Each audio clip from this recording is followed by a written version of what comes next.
channel. If you're new around here, my name is Alisha and today we are making a gluten-free Victoria sponge. So this is for my mum and Ben. Hi mum, if you're watching. My mum is celiac, so she can't have gluten, and years ago, before I started getting into baking, we often tried packet cake mixes which were gluten-free, and they turned out terribly. They were literally like a pancake. They didn't raise at all. The texture was disgusting. Most of them just went straight in the bin. They were vile. So as I started getting into baking, I started trying different recipes.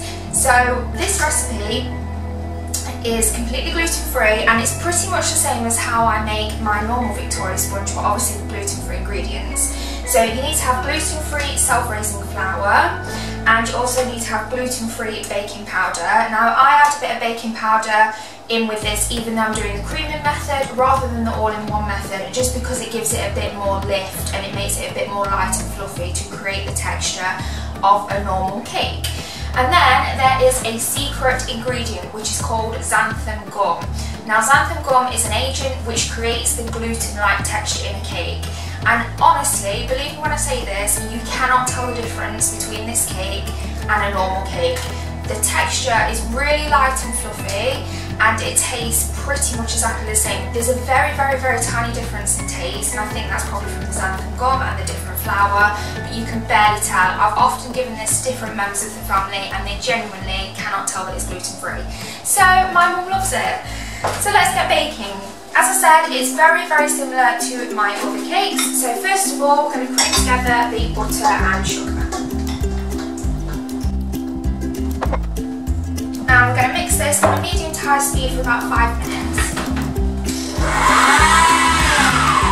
Next up, we're going to add our eggs. I've got 4 eggs here, and we're going to add them in 2 lots, beating about 30 seconds between each one. Okay, next up it's time to add the flour and baking powder. As I said, it's gluten-free flour and gluten-free baking powder, and you can find these in most supermarkets now down the free from section. It used to be really hard to find gluten-free products, and there didn't used to be a very good range, but I found that over the last couple of years it's definitely increased, which is great for celiacs.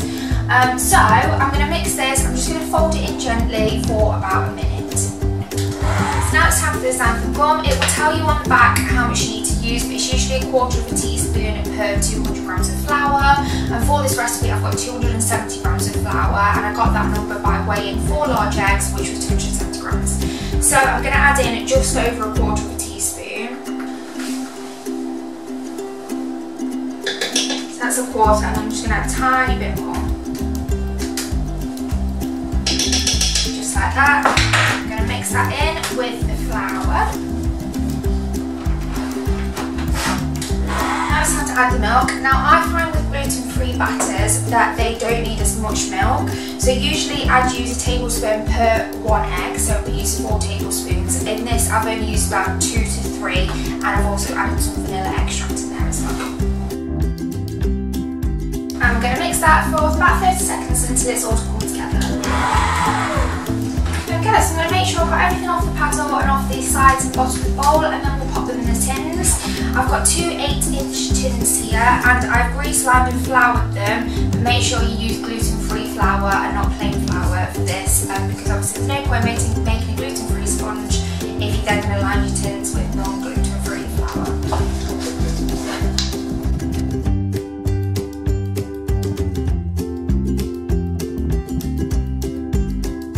Pop them in the oven as usual for about 22 to 25 minutes, and you can check they're done by sticking a skewer in it and it will come out clean.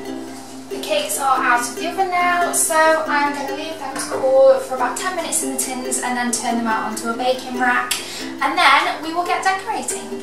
The cakes are completely cool now, so now I'm going to make some whipped cream to go in it, and we're going to put that with jam as well. So I'm going to weigh about 300 ml of double cream.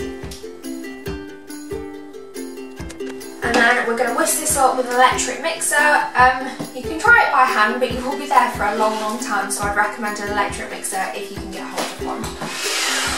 There we go. So I am going to get that off the whisk, get some jam, and then we will decorate. Okay, so I'm going to get a little bit of whipped cream, pop it on the cake board to act as a glue. Grab my first layer. press it down, and then we're going to get our whipped cream on top.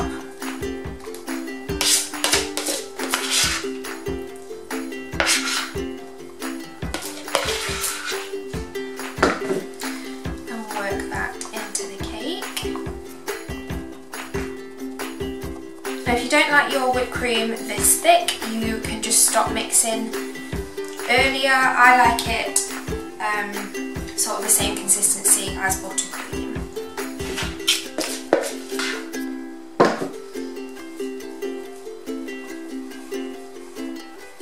Just like so. I'm going to get a load of jam. Spread that across.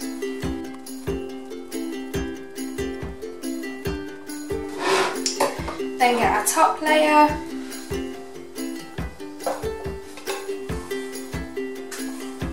Squish that on, and then I'm just going to top it with a little bit of icing sugar as well.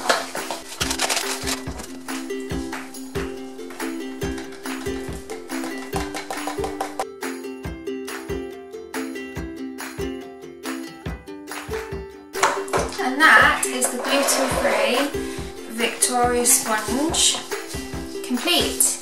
And just by looking at it, you cannot tell that it is gluten-free. I'm going to cut a slice out as well. I'm sure my mum won't mind. Just so you can see how fluffy it is inside.